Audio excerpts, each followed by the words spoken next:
the IPV v3-Mini, powered by an SX635J chip from Yihi. This is the second, or well, one of two auto squonkers from IPV. They've got this one, tiny little bugger, and they've got a big Dual 18650, I think it is. They've got one of them, also with the Yihi chip in it. Now, this little one boasts a 1400 mAh battery, and it comes with an ADA, or an automatic dripping atomizer. And yes, I do have that written just to the side of me there, in case I forgot what that meant. Now, a huge thank you to Vape Tube and also to IPV, who provided these for review. Much appreciated. Head over to vape-tube.com, as I always say. Now, let's talk about this. Out of the box, clean.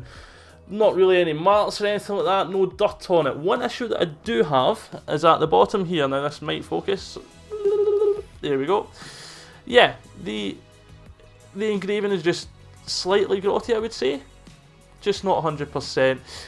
It's like that on here, and I've also noticed it in one of the other things that I haven't reviewed yet, so it may just be IPV's engraving is not that great. I don't think it's dirt as such. In terms of what else is available, the other colours in this are absolutely, some of them are stunning. Matte from Nice Guy is just a little bit vapey, got a different colour, and it is really, really nice. In terms of feeling it, holding it, yeah, it's comfortable in the hand, lightweight, you'd expect it to be for the size. The only one thing is the button on the side here. I think I would have preferred it on this bit, just on this side, which would make it look a bit different, but I just feel as if it would have been a bit more comfortable to hold.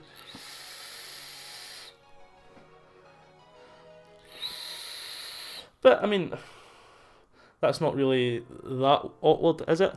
The ADA that comes on top, or the automatic dripping atomizer, now, it's going to come in one of two options. With the box version, you're going to get a 0.3 ohm coil, and you can also buy 1 ohm coil separately. So the 0.3 is more for your direct to lung, although that is quite restricted on this, and the 1 ohm is more suited towards your out to lung setups.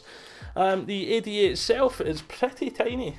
Let's screw that off there, and it comes with a proprietary drip tip as well, or a proprietary atomizer adapter, forgetting my words there. So yeah, a bit of a downside there because you cannot strap anything else onto this, which I suppose for Yihi, or for IPV, was a way of them making sure people are using the right setup on it.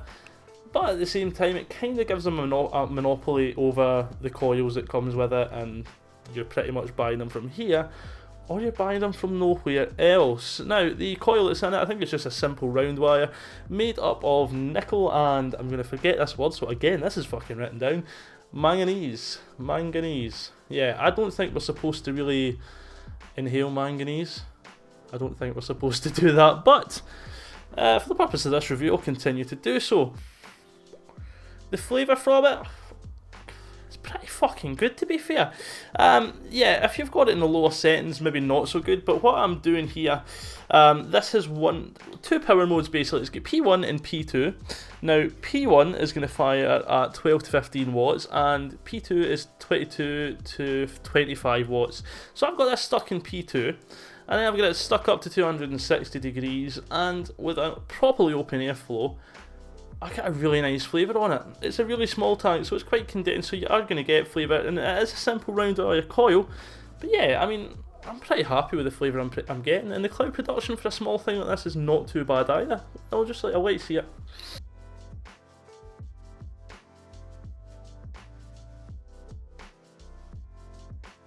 So that was quite a few direct to lung hits with that there, and at no point did it feel at all dry. Apart of that, you've got the temperature control, so as it starts to get too hot, it starts to squonk.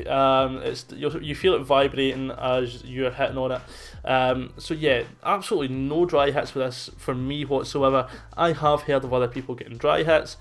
I don't know how they're using it, so I can't really talk much about it. But yeah, no dry hits whatsoever for me.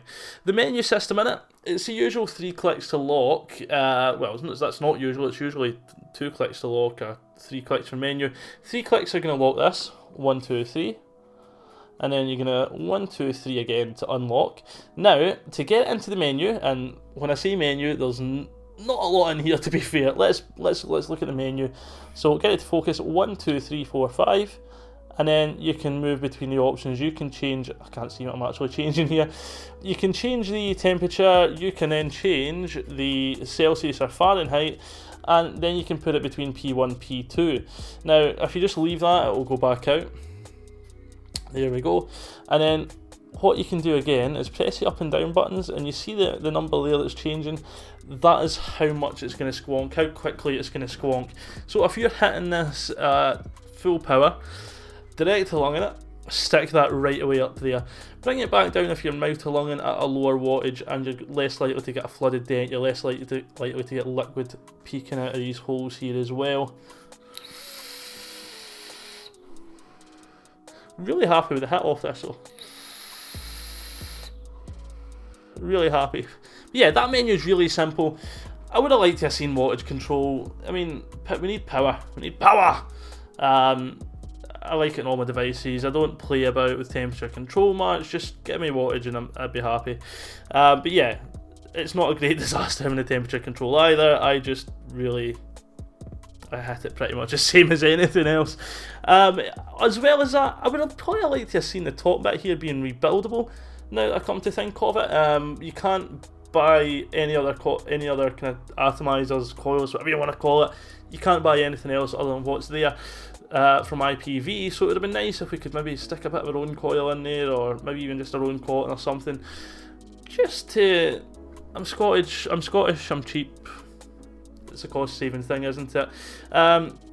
The bottle at the bottom here, I think it depends where you're getting this from, but in the UK or anywhere with TPD that sticks to the 2mm rule, this should have a 2mm tank bit here. If you're anywhere else, it will be 3.5mm. Now to fill it, you're just pulling it out like that. You'll see the little pin there, the squonk pin there. There we are, it's focusing in. And at the top here, you have a little rubber bung. You're just going to pull that off, fill it with e-liquid, and you're done. And then after that, you're going to put it the right way for a start, push it back up in, and it's done. Now, when you first get this, you will need to soak that coil, so you're going to hold this top button here. I don't know if you can hear that, but yeah, that is squonking up, putting liquid onto the coils. If you overdo it, you can press the down button again, hold it, and it will come back down. It will come back down again. So yeah, that is pretty much it. Not that much in the way of negatives, just the whole proprietary connection thing, and I would possibly remove the fire button, but apart from that, there's not really much in the way of downsides for me for it. It does what it's supposed to do, it does it fairly well. Lots of colours available. As I said, Matt from Nice Guy is just a little bit vapey. He's got a really nice colour, so you can pick your own. This was just kind of handed to me. I took it, that'll do it. But yeah, I quite like the colour of this, but Matt's is just that wee bitty better. Yeah, I can't really complain much about it. In terms of price range, you're looking roughly about 50 to 60 quid, which is a bit on the steep side, but it is something a wee bit new. It's something not a lot of companies do yet, so I would expect once the Chinese get a hold of it and start ripping it off, we may see different similar things, and these kind of things might drop in price a wee bit. Talking a lot about things there. So yeah, that's pretty much all I've got to say on the matter. Really good overall, with a few little niggly down points. It's up to you whether that's enough to put you off. For me personally, nah, I'll continue to use it. I'll use it for a wee while. So that is pretty much us for today, guys. If you haven't already, head over to vape-tube.com. Don't forget to subscribe to all the channels that are on there, all the guys you would usually follow. And again, a huge thanks to those guys for making this review possible. If you're watching on YouTube, don't forget to like, subscribe, and comment down below. Once again, I have been Pud Puffs, and I'll see you in the next video.